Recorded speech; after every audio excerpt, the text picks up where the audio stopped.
সাভারে জুলাই আন্দোলনে অর্ধ শতাধিক নিহত ও ১,০০০-এর বেশি আহত হয়।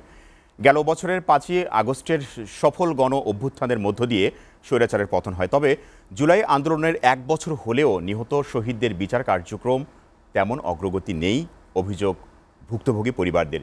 দর্শক, এ বিষয়ে বিস্তারিত জানাতে সাভার থেকে সরাসরি যুক্ত হচ্ছেন সহকর্মী সাদ্দাম হোসেন। সাদ্দাম, জুলাই আন্দোলনে আহত ও নিহতদের পরিবার কি বলছে, বিস্তারিত জানাবেন। ধন্যবাদ শৈলেনা। আপনি যেমনটা বলছিলেন, অর্থাৎ জুলাই আগস্টে কিন্তু আন্দোলনের কারণে ৩৬ দিন, অর্থাৎ যেটিকে ৩৬শে জুলাই বলা হয়, এবং এই ৩৬ দিন এই টানা আন্দোলনে জাহাঙ্গীরনগর বিশ্ববিদ্যালয় কিন্তু বড় ভূমিকা রাখে। এবং এখান থেকে কিন্তু প্রতিদিন, অর্থাৎ আমরা দেখেছি যে প্রতিদিন এখানেই এই ঢাকা আরিচা মহাসড়ক কিন্তু অবরোধ করে এখানকার সাধারণ শিক্ষার্থী থেকে যারা আন্দোলনরত শিক্ষার্থী ছিলেন।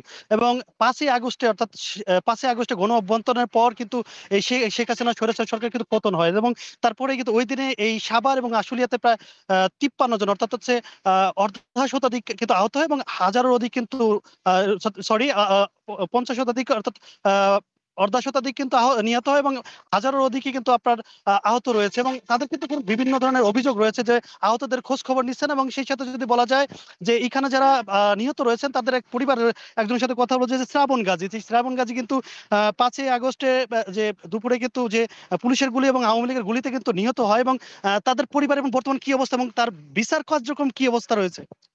আসলেও ১ বছর পার হয়ে যাচ্ছে বা পার হয়ে গেছে।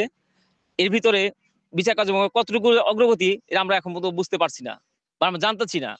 যে এই ৫ই আগস্ট, গত ২৪শে জুলাই গণ অভ্যুত্থানে আমার ছেলে শহীদ হয়েছে শ্রাবণ গাজী। পুরো একটা বছর পার হয়ে যাচ্ছে। যে মামলা হয়েছে সাভার আসলে অনেক মামলা হয়েছে। আমি আজও পর্যন্ত বুঝতে পারলাম না যে মামলার অগ্রগতি কি হচ্ছে। আমি চাই একজন শহীদের পিতা হয়ে যে অতি দ্রুত এই মামলাগুলোকে, মানে যারা অপরাধী তাদেরকে সাজা ব্যবস্থা করা হোক, আর যারা নিরপরাধী তাদেরকে অতি দ্রুত মুক্ত করে দেওয়া হোক।